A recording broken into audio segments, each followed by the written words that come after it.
Hello, my name is Laura, and you're watching the Bean Bird 2 channel where we talk about testimonies and the goodness of God. And today I want to talk about an interview that I recently watched, actually this morning, between Ben Shapiro and a Christian philosopher and theologian named William Lane Craig. And he's very educated on arguments for the faith and trying to prove that believing in God doesn't necessarily mean that you have to throw reason and logic out the window, but actually the opposite, that you can, through historical documents and just, thinking about various things, realize that Jesus is a reality and that there is actually a God that is perfect, that wants to have a personal relationship with us. And so I wrote down some notes of some highlights that I wanted to go over, and I also will put the full video, which is about an hour, in the description and below, so that if you want to watch the full thing that you can. But I will give some snippets of things that I thought were really interesting in the video. We should be able to defend our faith to others, and I think a lot of people do question, like, there's this rise in secular beliefs, and we see a falling away of many different denominations, and a lot of people are lost and they're asking questions and they wonder, is there a God? And if there is a God, does that necessarily mean that he cares about his creation, or is he a distant God? And are there many gods? Is there one God? And so with all that set up, let's get into it. So he starts by talking about how there's two different arguments. There's many arguments, but two main arguments that people use in terms of talking about is there a God? And one of those arguments, he says, is the cosmological argument, where he says that whatever begins to exist has to have a cause, and something can't come into being from nothing. And so then that raises the question of what is the cause of the universe?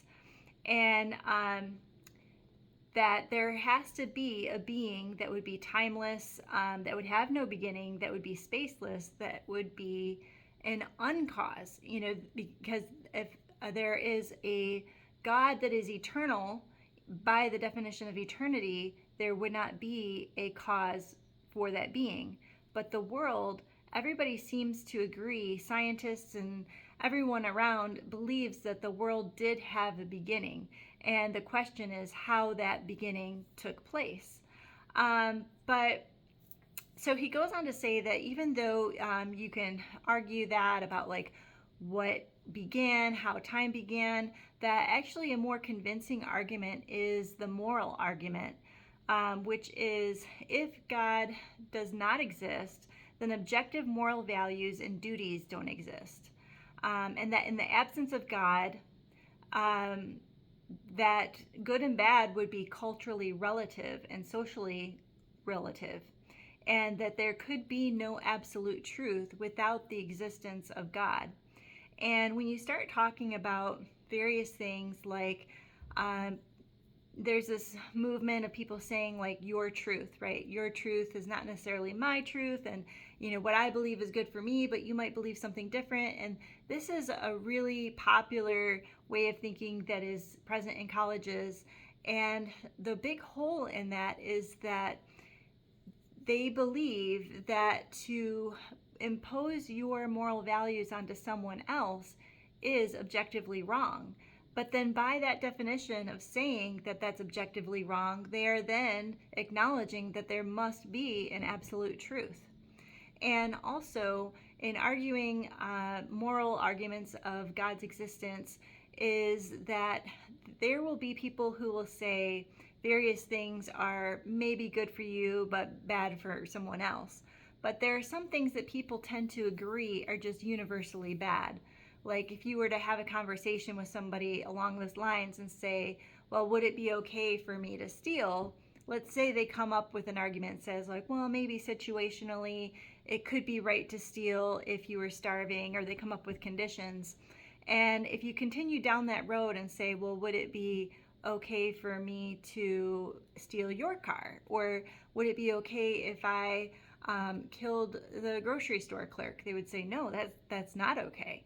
So then you would ask, well, is that universally unacceptable? Is murder unacceptable?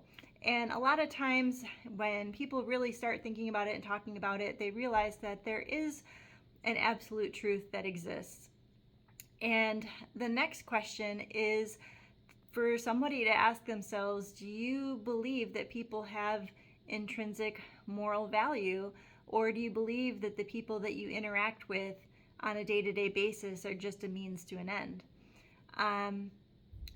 If you start looking into the sciences, even quantum sciences and physics, they do acknowledge that creation is governed by laws, and that if you think it's possible for God to exist, then you ought to believe that God actually exists, because just believing in the possibility, would mean that he does exist. The atheist would have to find an argument that would say that there is no possibility that God exists. And I don't think that anybody really feels comfortable placing that argument, that there is no possibility of intelligent design. So then the next question comes down to, is God wanting a relationship with us? Is God a moral God of design and personal relationship, and that we have intrinsic value? That God is a personal designer and a creator of the universe, and that God is perfectly good. And then the question of, has this creator then revealed himself to us in a way that we can know him and not have a distant relationship with him? And then that comes down to, what do we think of and who do you think Jesus of Nazareth is? Jesus claimed to be the decisive revelation of God. He said he was the Jewish Messiah, the Son of God, the unique sense that set him apart from other Jewish kings and prophets. He said he was the Son of Man, predicted by Daniel in the Old Testament. And those are some large claims. And so he was crucified because the people believed that he was blaspheming God by his claims. But when Jesus rose from the dead, his resurrection was a evidence that God, the Creator, validated the things that Jesus said. If Jesus was lying and not true, would the Almighty Creator allow him to be resurrected? So the resurrection is a huge evidence that Jesus is who he said he is. And it was very public vindication of Jesus's claims.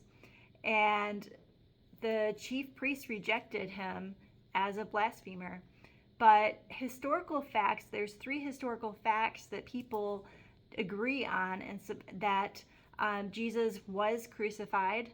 That seems to be uncontested as a fact historically, and that he was buried in a tomb by Joseph of Arimathea, and that his tomb was discovered empty. The second is that people witnessed appearances of Jesus after his crucifixion. And the third thing is that the original disciples came to believe Jesus was raised from the dead, despite having strong predisposition to the contrary. Jesus appeared among the people for 40 days after his resurrection, and the disciples, they didn't really understand what Jesus was talking about when he was alive, talking about his ministry and the coming kingdom. And so when he was resurrected, even they were shocked at what happened and how this had played out. And they believed it so strongly that most of them went on to be martyred for their beliefs. And if they didn't truly believe that, I don't think that they would take it to the death of themselves. And some people argue these facts and say, well, were the people hallucinating? Were they crazy? But there were a lot of people that witnessed Jesus, and these historical facts, these 3 points, seem to be agreed upon by many, and it's just how you want to come to grips with that. What do you want to think about it? And then the next thing is the need for an atonement for sins. In the Old Testament, animals were sacrificed, And then ultimately we see in the New Testament that Jesus was the perfect sacrifice for sin, and that he fulfilled the Jewish foreshadowing for what would be to come for his death on the cross and the payment of sins, and that through Jesus we are reconciled to God. Therefore, there is a creator of the cosmos who is a designer of the universe, who cares about us enough to send his own son to die on our behalf so that we can be reconciled. And that there is an absolute moral good, and that there exists a basis for moral values and duties. And so then everyone has to ask themselves this question: is who is Jesus of Nazareth? What did he claim to be? And why should we believe what he said? And then the next question is, what difference can this make in your life? And you have to ask these questions and then pray and say, Jesus, reveal yourself to me. Jesus will reveal himself to those who truly seek after him with their own heart. But I think a lot of times there might be some fear of what answers we'll get that might keep people from asking those questions. What is the meaning of life, and who am I? And is there a God that cares about me, that loves me, and wants to have a relationship with me, and to pay for the sin debt that we have by being sinners by nature? And Jesus is different from other teachers and preachers. He's profound in his wisdom, and the authenticity of his life can't be denied.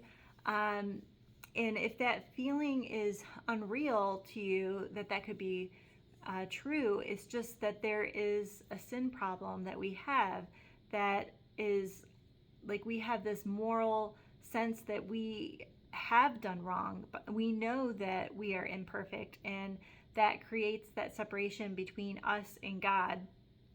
And when we acknowledge that we need that payment, and we come to Jesus and we pray for him to reveal himself to us, he bridges that gap and he gives us new life, and that gives us the motivation to spread the gospel and the good news that Jesus is real. He cares about us. This world didn't just appear, but it was intelligently designed and created, and that God wants that relationship with us and with you. And all the things that we have in history that point back to Jesus. And so anyway, it's a good video. I hope I did a good job kind of summarizing it, but I thought those were some really good arguments and some things to think about. And yeah, I hope that blesses you today, and have a good one.